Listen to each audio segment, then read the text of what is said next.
Hello दोस्तों, welcome to connect to जाम।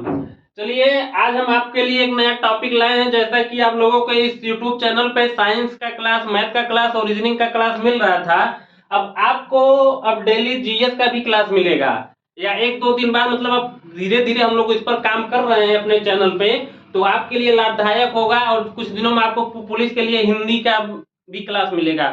तो ये जो प्रैक्टिस का बैच चल रहा है, ये स्पेशल पुलिस वालों के लिए भी चल रहा है, और साथ साथ अन्य के भी जो एग्जाम है, उसमें भी आप इस प्रैक्टिस को ले सकते हैं और अगला अपने एग्जाम को लक्ष्य हासिल कर सकते हैं।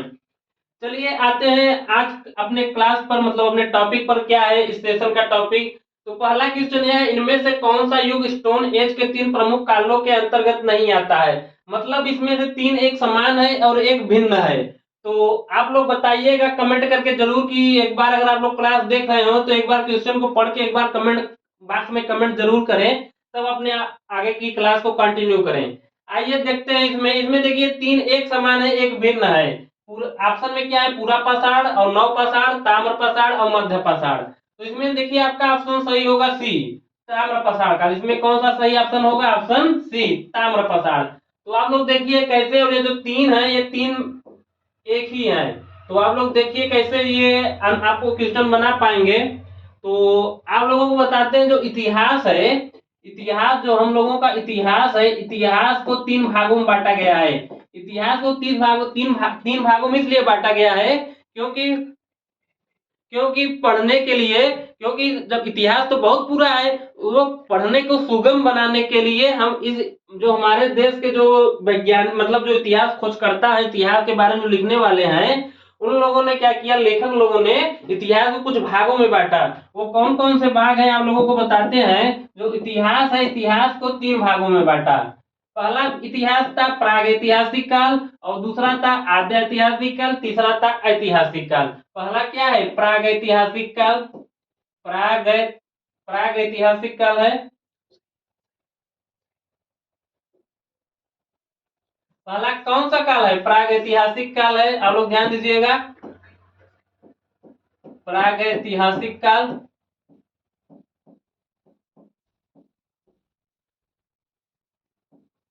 प्रागैतिहासिक काल। दूसरा है आद्य ऐतिहासिक काल। आद्य ऐतिहासिक काल।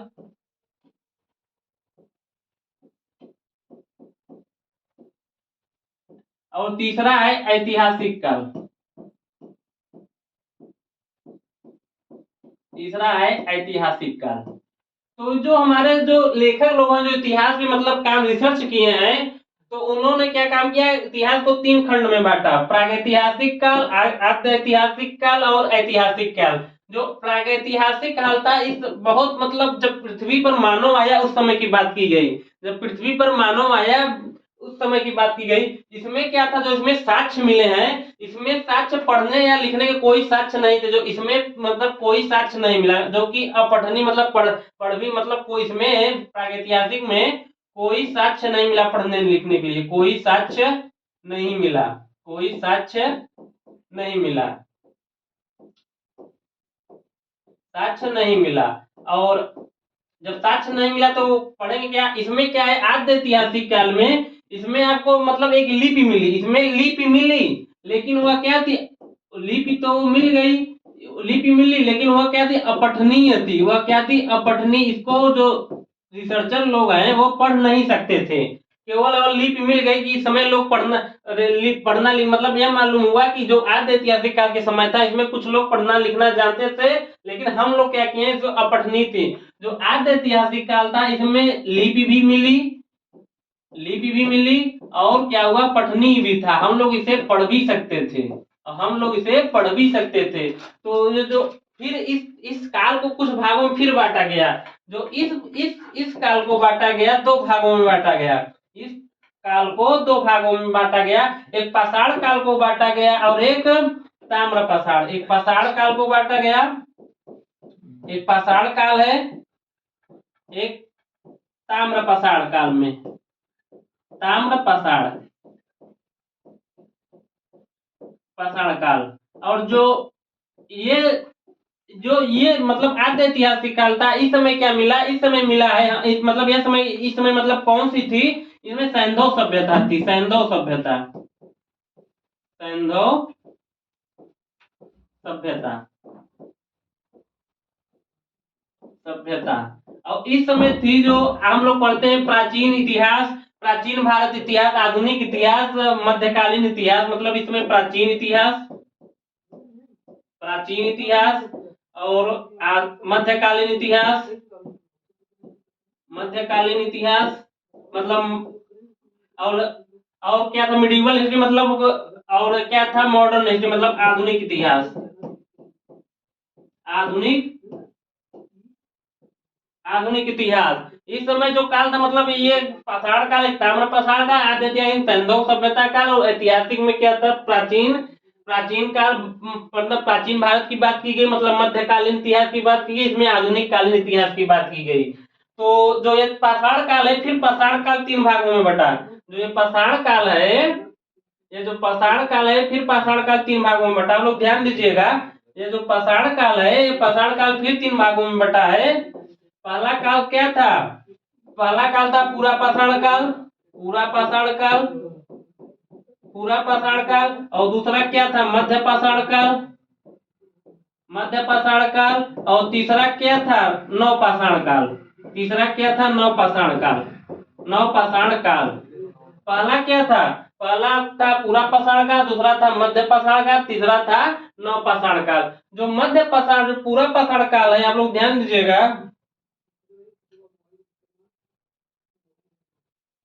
आप लोग ध्यान दीजिएगा, जो पूरा पाषाण काल है, जो पूरा पाषाण काल में क्या हुआ, पूरा पाषाण काल में इस समय के जो मानव थे, इस समय जो आग की खोज हुई है पूरा पाषाण काल में हुई। तो हमारा जो ऑप्शन था आप लोग तो समझ गए हैं, इस समय जो मानव थे ये इस मतलब पूरा पाषाण काल में आग की खोज हुई। आग की खोज मतलब किसमें हुई, आग की खोज, आग की खोज हुई, इस काल में आग की खोज हुई। कब हुई, पूरा पाषाण। आप लोग क्वेश्चन बनेगा कि कौन से काल में आग की खोज हुई, तो आप क्या बताएंगे, पूरा पाषाण काल में आग की खोज हुई। और इसमें एक बहुत मुख्य एक इसमें जो पूरा पाषाण काल, इसमें एक चीज और मुख्य चीज मिला है। इसमें क्या मिला है कि मध्य प्रदेश के रायसेन जिले में भीम बटेका की गुफा मिला है, भीम बटेका की गुफा मिला है। क्या मिला है, भीम बटेका की गुफा। इसमें एक अन्य क्या, हाँ दोस्तों, जो आप लोग ध्यान दीजिएगा, जो इतिहास था 3 भागों, प्रागैतिहासिक, आद्य ऐतिहासिक और ऐतिहासिक था। इसमें जो कि पाषाण काल और जो प्रागैतिहासिक काल था 2 भाग, पाषाण काल एक ताम्र पाषाण काल। जो पूरा पाषाण काल मतलब इसमें देखिए पूरा पाषाण काल, मध्य पाषाण काल, नव पाषाण काल। जो आग की खोज हुई वो किसमें हुई, आग की खोज पूरा पाषाण काल। इसमें एक और मेन एक अच्छा मतलब इसमें एक और साक्ष्य मिले, भीम बटेका की गुफा। भीम बटेका की जो ये गुफा है, भीम बटेका की, बटेका की, बटेका की गुफा,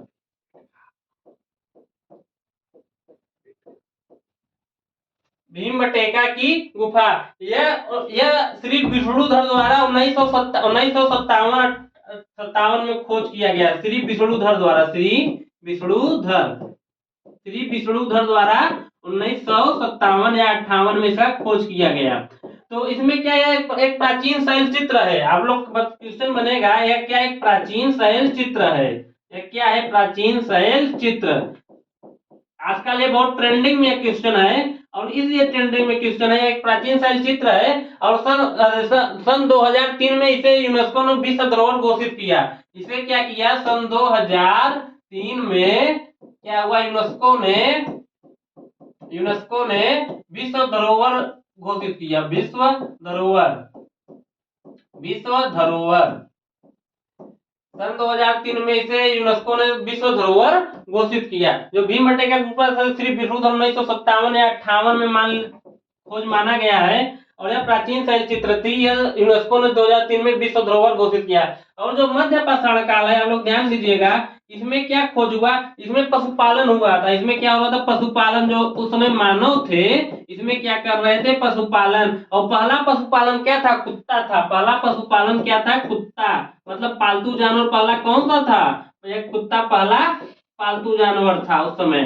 तो आप लोग क्वेश्चन बनेगा, इसमें क्या हुआ की खोज हुई, इसमें क्या हुआ, पशुपालन, कुत्ता पाला था। और जो नव पाषाण काल में पहिए की खोज हुई। आपसे क्वेश्चन एग्जाम में पहिए, पहिए की खोज कौन से काल में हुई है, तो आप लोग क्या बोलेंगे, नव पाषाण काल में क्या हुआ, पहिए की खोज हुई। तो ये कुछ इम्पोर्टेंट क्वेश्चन थे।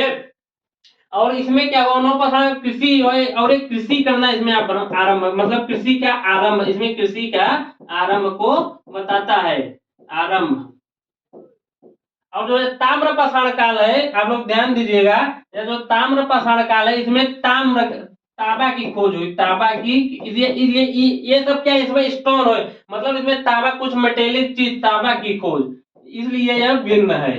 तो आप लोग आंसर बना पाएंगे कि स्टोन एज में कौन कौन से आते हैं, पूरा पाषाण काल, मध्य पाषाण काल और नवपाषाण में। अगर आपसे क्वेश्चन बनेगा आग की खोज किसमें हुई, पूरा पाषाण काल में, और भीमबटका की गुफा क्या प्राचीन शैलचित्र है जो पूरा पाषाण काल को दर्शाता है, और मध्य पाषाण काल में पशुपालन, पहला पालतू जानवर कुत्ता था, और नवपाषाण काल में पहिए की खोज है और कृषि का आरंभ हुआ। और तांबे की अगर खोज पूछा जाए किसमें हुआ है, ताम्रपाषाण काल में। और भीमबटका की गुफा को सन 2003 में यूनेस्को ने विश्व धरोहर घोषित किया। तो इसलिए हमारा क्वेश्चन क्या था, इसमें इनमें से कौन सा स्टोन तीन प्रमुख कालों के अंतर्गत नहीं आता है, ताम्रपाषाण काल इस कालों के अंदर नहीं आता, इसलिए आप इस क्वेश्चन को आसानी से बना सकते हैं। चलिए आते हैं अगले क्वेश्चन पर। देखिए, हरिजन सेवक संघ की स्थापना 1932 में किसके द्वारा की गई। जो हरिजन सेवक संघ है, आप लोग ध्यान दीजिएगा, हरिजन सेवक संघ है, इसको किसने स्थापना की, अरुण आसफ अली ने, महात्मा गांधी ने, नरेंद्र देव ने, जवाहरलाल नेहरू ने। आप लोग जो हरिजन सेवक संघ है, यह दर्शाता है हिंदू समाज का अस्पृश्यता, हिंदू समाज का अस्पृश्यता का अंत, हिंदू समाज के अस्पृश्यता, मतलब कि अस्पृश्यता, अस्पृश्यता मतलब छुआछूत, इसका मतलब क्या है, छुआछूत, छुआछूत को बताता है। इसको अंत करने के लिए महात्मा गांधी ने, किसने, महात्मा गांधी ने सन 1932 में हरिजन सेवक संघ की स्थापना की। उस समय इसके अध्यक्ष कौन थे, घनश्याम दास बिड़ला थे। इस समय अध्यक्ष कौन थे, घनश्याम दास बिड़ला। अध्यक्ष कौन थे, घनश्याम दास बिड़ला थे, घनश्याम दास बिड़ला। घनश्याम दास कौन थे, घनश्याम दास, घनश्याम दास। और उसके सचिव कौन थे, विठल दास। और सचिव कौन थे, विठल दास। सचिव कौन थे, विठल दास। आपको एग्जाम में क्वेश्चन ये बनता है, विठल दास।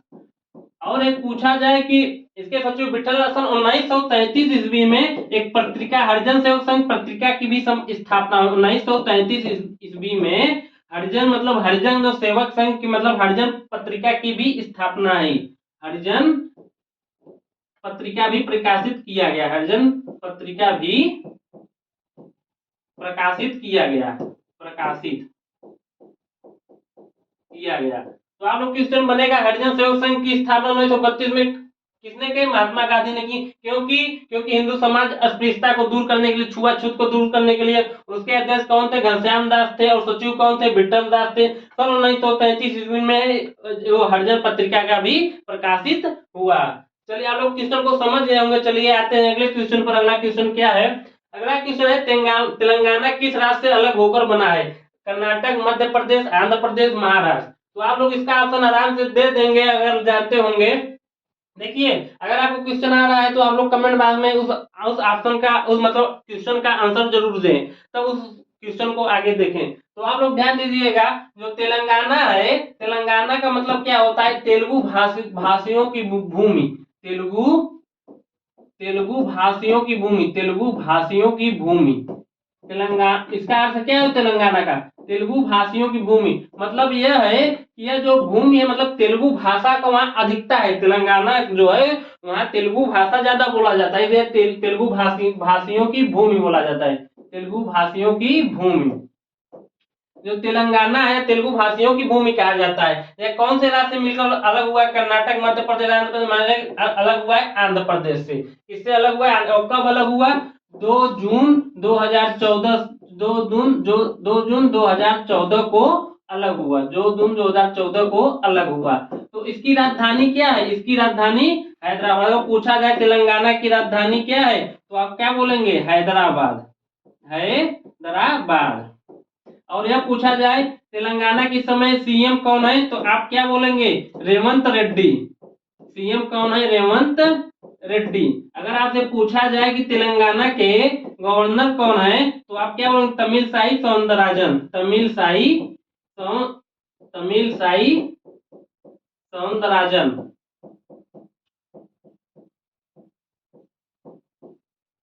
आपसे पूछा जाए कि तेलंगाना की गवर्नर कौन है, तमिलसाई सौंदरराजन, तो इसका ऑप्शन होगा सी। अगर आपसे पूछा जाए कर्नाटक की राजधानी क्या है, और मध्य प्रदेश की राजधानी क्या है, और महाराष्ट्र की राजधानी क्या है, इसको आप लोग कमेंट बॉक्स में अपना आंसर जरूर दें। अगर पूछा जाए महाराष्ट्र की राजधानी क्या, आप बताएंगे मुंबई, इसकी राजधानी क्या है, मुंबई।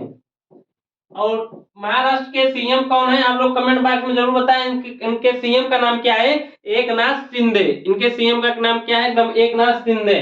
सीएम क्या है, एकनाथ शिंदे। और वहां के गवर्नर कौन से, रमेश बैस। गवर्नर कौन है, रमेश बैस। और अगर पूछा जाए कि वहां डिप्टी सीएम है, डिप्टी सीएम का क्या क्या नाम है, तो एक है देवेंद्र फडणवीस, देवेंद्र फडणवीस और अजीत पवार। और पूछा जाए मध्य प्रदेश की राजधानी, मध्य प्रदेश की राजधानी भोपाल है, मध्य प्रदेश की राजधानी भोपाल है।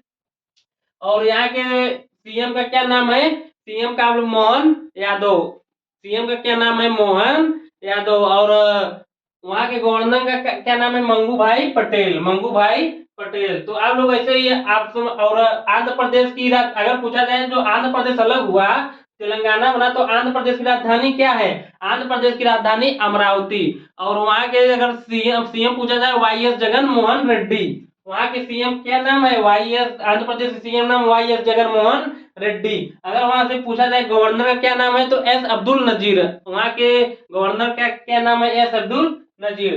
चलिए चलते हैं अगले क्वेश्चन पर, इसका ऑप्शन कौन सा सही होगा, ऑप्शन सी।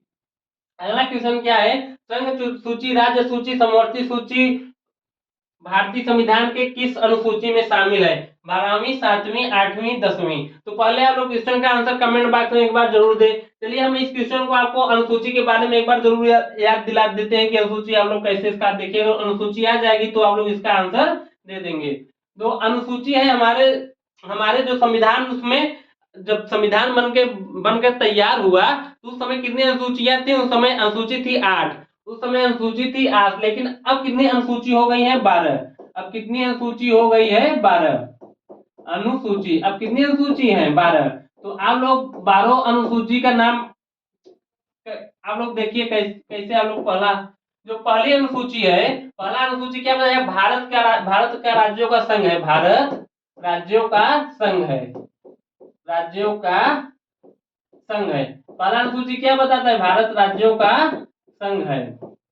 और दूसरा अनुसूची क्या बताता है, पदाधिकारियों के वेतन की, जो अधिकारी लोग हैं उनके वेतन की बात की गई, अधिकारियों की वेतन की बात की गई, पदाधिकारियों के वेतन की बात की। जो दूसरी अनुसूची है उसमें पदाधिकारियों के वेतन की बात की गई है।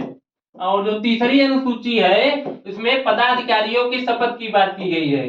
जो तीसरी अनुसूची है, पदाधिकारियों के शपथ की बात की गई है, पदाधिकारियों के शपथ की बात की गई है।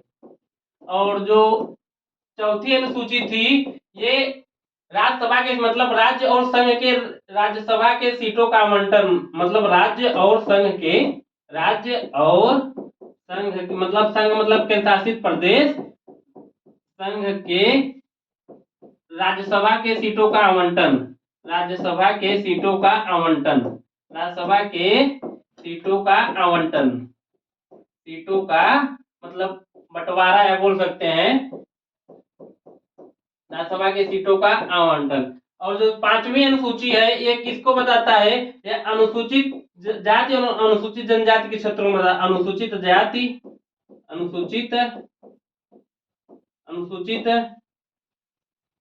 जाति और अनुसूचित जनजाति के बारे में बताता है, अनुसूचित जनजाति के क्षेत्र के बारे में बताता है, अनुसूचित जनजाति, अनुसूचित जनजाति क्षेत्र के बारे में बताता है, क्षेत्र के बारे में। और जो छठवीं अनुसूची है, ये किसको बताता है, आप लोग कमेंट बॉक्स में जरूर। जो छठवीं अनुसूची है, असम, मेघालय, त्रिपुरा, मिजोरम, असम, मेघालय, त्रिपुरा, मिजोरम के जनजाति के बारे में बताता है, के जनजाति के बारे में बताता है, जनजाति के बारे में। तो आप लोग ध्यान दीजिएगा, तो आप लोग कैसे कर सकते हैं, तो आप लोग इसका देखिए आंसर कैसे देंगे। पहली जो अनुसूची है, पहली अनुसूची भारत राज्यों के संघ को बताता है, और जो दूसरी अनुसूची है यह पदाधिकारियों के वेतन को बताता है, तीसरी अनुसूची पदाधिकारियों के शपथ को बताता है, चौथी अनुसूची राज्यसभा के सीटों का आवंटन को बताता है, पांचवी अनुसूचित जाति अनुसूचित जनजाति के क्षेत्र में बताता है, छठवीं असम, मेघालय, त्रिपुरा और त्रिपुरा मिजोरम जनजाति को बताता है। जो सातवीं अनुसूची है वह समवर्ती सूची को बताता है, समवर्ती सूची। इसका मतलब क्या है समवर्ती सूची? इसका मतलब क्या है, हाँ, जो हमारा देश है मतलब भारत राज्यों का मतलब राज्यों से बनकर बना है, तो कुछ पावर राज्य के पास है और कुछ पावर केंद्र के पास बंटवारे हुए हैं। तो जो समवर्ती सूची है और कुछ तीनों के पास है, कुछ तीनों के पास है। तो कौन कौन सा है आप लोग देखिएगा कैसे इसको आप लोग बनाएंगे क्वेश्चन को। तो आप लोग ध्यान दीजिएगा, पहला क्या है, पहला मतलब राज्य सूची, यह राज्य को बता, और यह दूसरा राज्य सूची हो गया, दूसरा केंद्र सूची, और तीसरा समवर्ती सूची। समवर्ती सूची मतलब यह समवर्ती सूची तीन है, एक राज्य का है, एक कुछ केंद्र का है, समवर्ती मतलब राज्य और केंद्र दोनों, मतलब दोनों का मतलब उस पर अधिकार है। पहला भारत राज्यों का संघ है, दूसरा पदाधिकारियों का वेतन, तीसरा पदाधिकारियों को शपथ, चौथा राज्यसभा सीटों का आवंटन, पांचवा अनुसूचित जाति अनुसूचित जनजाति क्षेत्र के बारे में, और छठवां असम, मेघालय, त्रिपुरा, मिजोरम जनजाति के बारे में, और सातवां समवर्ती सूची। और आप लोग आठवां देखेंगे, देखिएगा जो आठवां है, यह आठवां बताता है भाषा को। हमारे जो संविधान है उस संविधान में कितनी भाषा है, 22 भाषा है। कुल कितनी भाषा है, 22 भाषा। कुल कितनी है, 22 भाषा। और नौवा जो है, यह जो 8 है यह हमारे संविधान में थी, जो और अन्य को जोड़ा गया है। और नौवा जो है भूमि सुधार के बारे में बताता है, भूमि सुधार।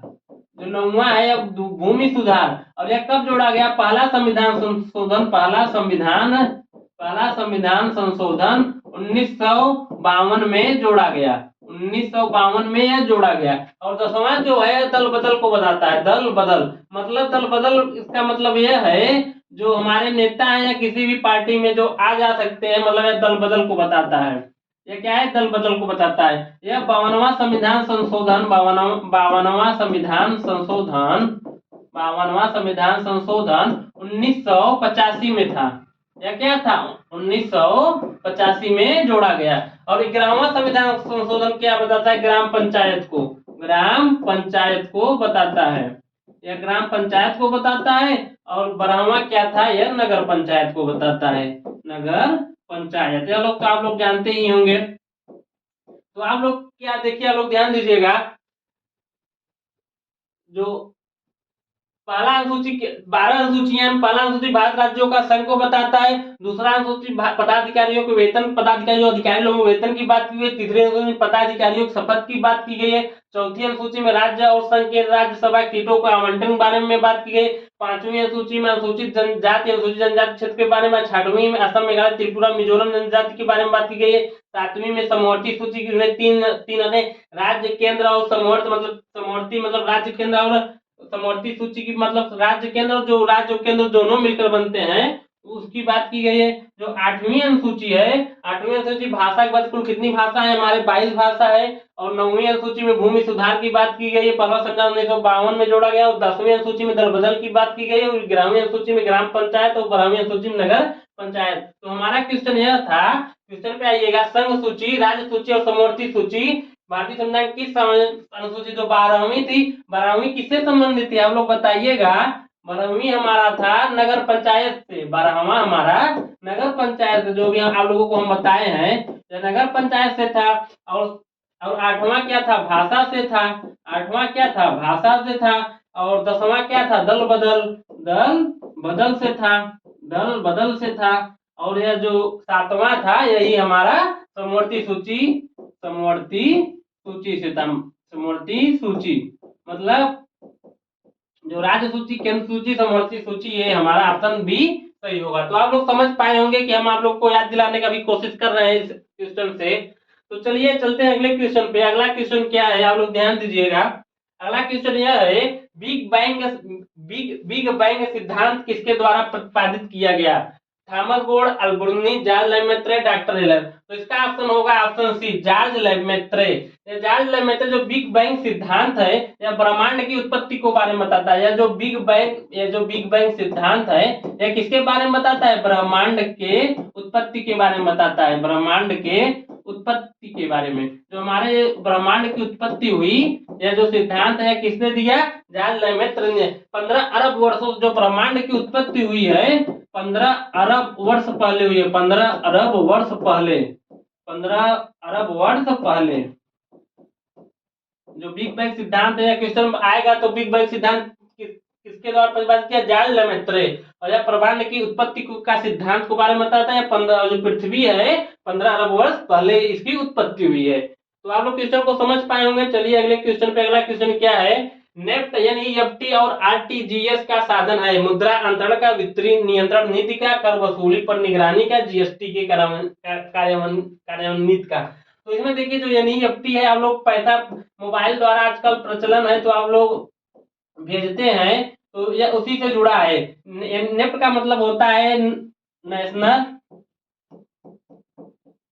National electronic fund transfer. Electronic fund transfer. Fund transfer, electronic fund. और जो आरटीजीएस का मतलब है क्या है, आप लोग ध्यान दीजिएगा। आरटीजीएस मतलब real time gross settlement. Real time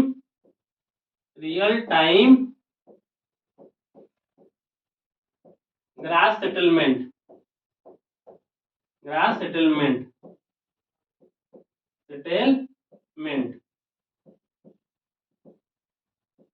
इसका मतलब क्या है? RTGS real time gross settlement, और एनईएफटी का नेशनल इलेक्ट्रॉनिक फंड ट्रांसफर। तो यह क्या है? हम लोग जो ये क्या है? ये मोबाइल जो पैसा भेजा जाता है, मुद्रा अंतरण मतलब पैसा भेजने का काम करता है, ये नेफ्ट और आरटीजीएस के द्वारा किया जाता है। इस पर आरबीआई का नियंत्रण होता है। इस पर किसका नियंत्रण होता है? आरबीआई का। तो यह किसके काम में आता है? मुद्रा अंतरण पे। तो आप लोग इसको आसानी से क्वेश्चन बना पाएंगे। चलिए चलते हैं अगले क्वेश्चन पर। अगला क्वेश्चन क्या है? भारत में पूर्ण जनगणना अभियान किस वर्ष शुरू किया गया था? 1877, 1875, 1879, 1881। तो आप लोग ध्यान दीजिएगा, जो पूर्ण जनगणना की बात हुई है, तो सन 1872 में लॉर्ड एक रिपन थे, लॉर्ड रिपन साहब, लॉर्ड मेयो साहब थे, लॉर्ड मेयो साहब। ये जो लॉर्ड मेयो साहब है, उस समय भी जनगणना की। पहली जो जनगणना है, ये पहली जनगणना थी। पहली जनगणना थी। तो यह क्या थी? अपूर्ण जनगणना थी। पूरी तरह जनगणना नहीं हुई थी। सन 1881 में लॉर्ड रिपन साहब ने, लॉर्ड रिपन ने यह क्या थी? एक पूर्ण जनगणना बताया। क्या था? पूर्ण जनगणना। और यह क्या हुआ? यही नियमित जनगणना थी। यही क्या थी? नियमित जनगणना थी। और अगर पूछा जाए स्वतंत्र भारत की पहली जनगणना, स्वतंत्र भारत की पहली जनगणना, स्वतंत्र भारत की पहली जनगणना, भारत की पहली जनगणना, अगर आपसे पूछा जाए क्वेश्चन में स्वतंत्र भारत की पहली जनगणना, तो आप उसका आंसर क्या देंगे? सन 1951। सन 1951 में हमारी जो स्वतंत्र भारत की पहली जनगणना हुई। और हम लोग की जो जनगणना होती है, 10 की, इसको 10 की जनगणना बोला जाता है। और 10 की जनगणना का मतलब यह होता है कि हर 10 वर्ष के बाद जनगणना होता है। हर 10 वर्ष के बाद जनगणना होता है। अभी हम लोगों के यहाँ जो लास्ट जनगणना हुआ है, सन 2011 में हुआ है। और कोरोना के कारण अभी तक हम लोग को जनगणना अभी हुआ नहीं है। तो आप लोग इसका आंसर दे सकते हैं। इसका आंसर कौन सा होगा? 1881। भारत पूर्ण जनगणना कौन से सन में हुई? 1881 लॉर्ड रिपन काल में। तो आप लोग देख रहे हैं, एक क्वेश्चन से आपको एक 5-6 मतलब टॉपिक बता दे रहे हैं कि आप इससे भी क्वेश्चन बन सकता है, क्वेश्चन को आप इससे बना भी सकते हैं। 1872 लॉर्ड मेयो ने पहली जनगणना, यह क्या थी? अपूर्ण, मतलब अपूर्ण जनगणना थी। यह क्या थी? अपूर्ण। इसको अपूर्ण भी बोल सकते हैं आप। और 1881 में लॉर्ड रिपन साहब आए, इन्होंने बताया है पूर्ण पूर्ण जनगणना थी। और स्वतंत्र भारत की पूछा जाए पहली जनगणना 1951 में, आप आंसर देंगे। चलिए चलते हैं अगले क्वेश्चन पर। अगला क्वेश्चन क्या है?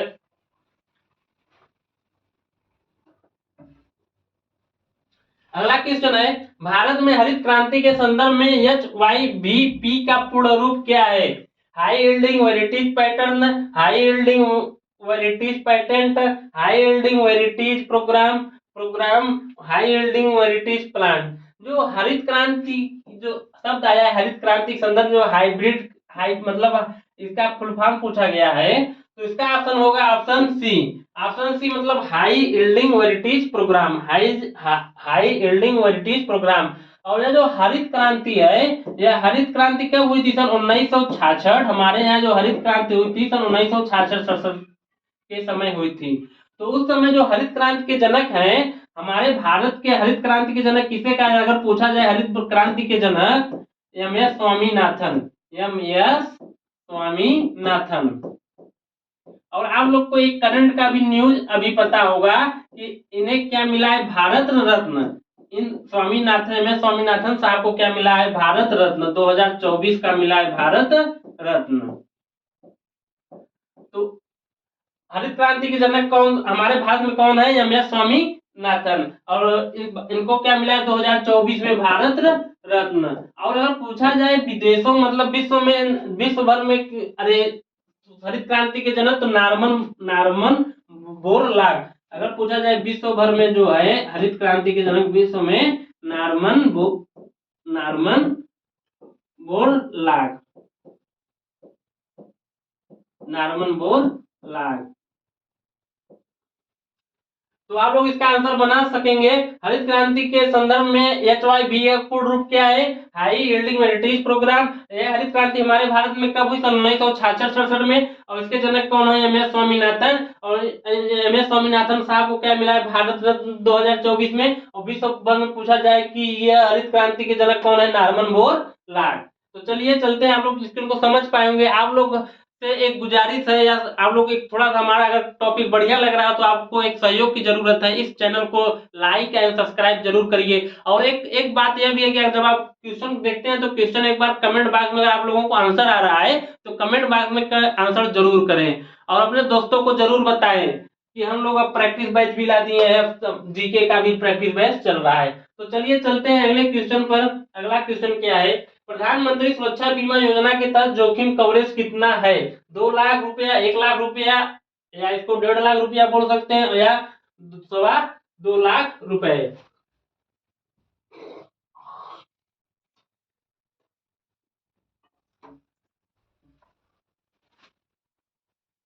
यार आप लोग ध्यान दीजिएगा, जो प्रधानमंत्री सुरक्षा बीमा योजना है, या प्रधानमंत्री, ये थोड़ा सा मिस्टेक हुआ है, 2 बार लिखा गया है। आप लोग ध्यान दीजिए, प्रधानमंत्री सुरक्षा बीमा योजना है, यह एक प्रकार का योजना है। इसे सन 2015 में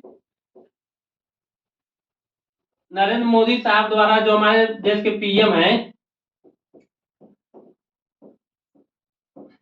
कोलकाता से स्टार्ट किए। कोलकाता से स्टार्ट किए।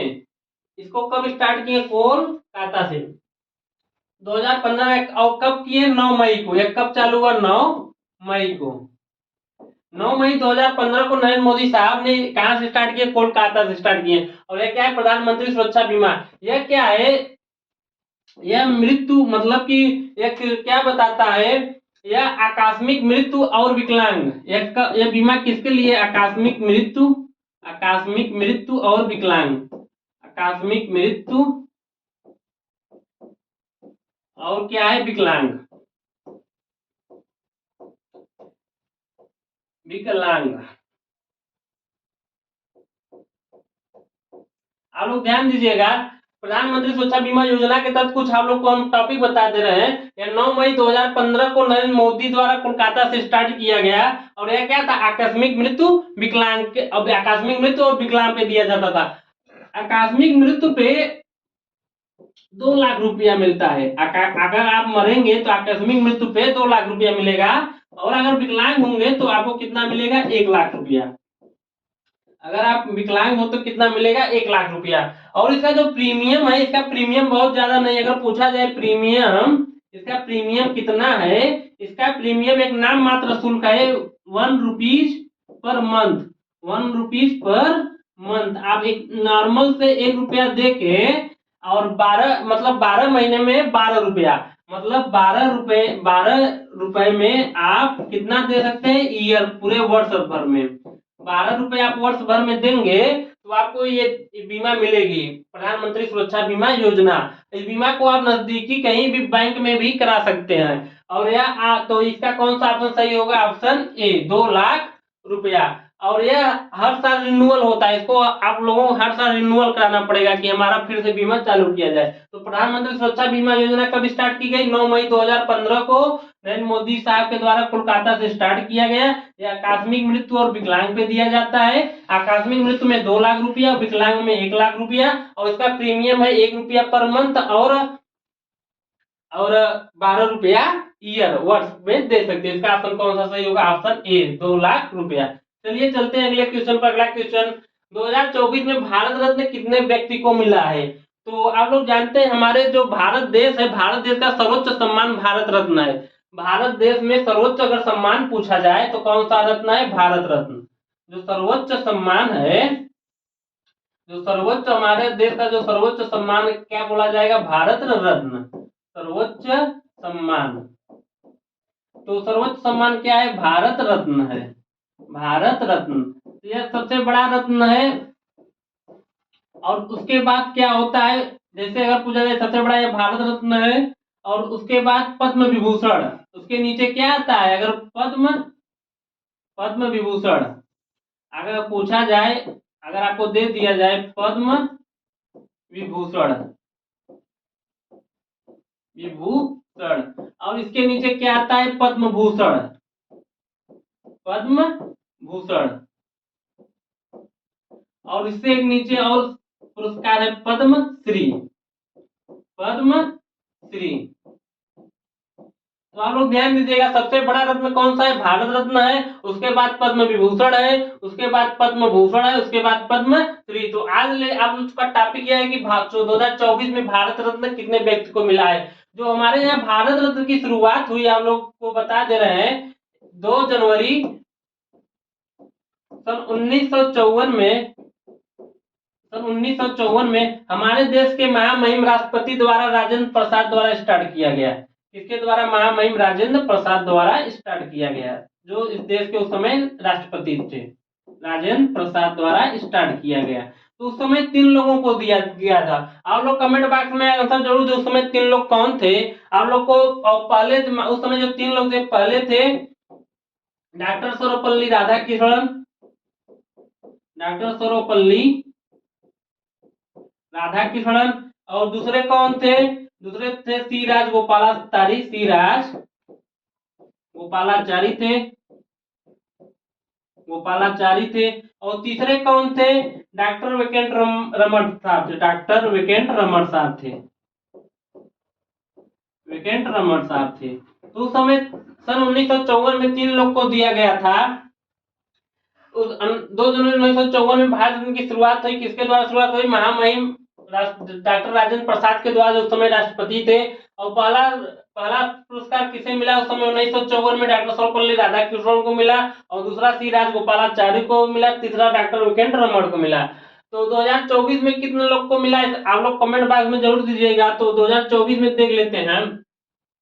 तो 2024 में 5 लोगों को मिला है। कितने लोगों को मिला है, 5 लोगों को। और वो 5 लोग कौन से हैं, आप लोग को हम बताते हैं कौन कौन से हैं 5 लोग। 5 लोगों में पहले व्यक्ति हैं, 5 लोग को मिला है, 5 लोग को। और 5 लोगों में पहले व्यक्ति हैं कर्पूरी ठाकुर, कर्पूरी ठाकुर साहब है। और दूसरे हैं एम एस स्वामीनाथन, जो आप लोग को बताए हैं अभी, एम एस स्वामीनाथन। और तीसरे हैं चौधरी चरण सिंह चौधरी, जो हमारे देश के प्रधानमंत्री भी थे, चौधरी चरण सिंह। और चौथे कौन है, एल लाल किशन अडवाणी, या फिर एल के अडवाणी भी बोल सकते हैं। और पांचवें कौन थे, कर्पूरी ठाकुर, एम एस स्वामीनाथन, चौधरी चरण सिंह, एल के अडवाणी। और आपके जो पांचवें थे पीवी नरसिम्हा राव। पांचवें कौन थे, पीवी नरसिम्हा राव, पीवी नरसिम्हा राव।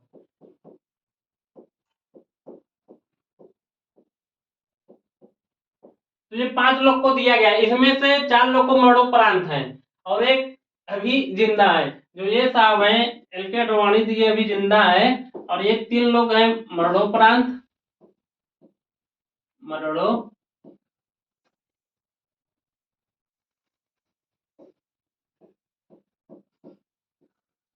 मरणोपरांत। और ये भी साहब है पीवी नरसिम्हा राव, ये भी मरणोपरांत है।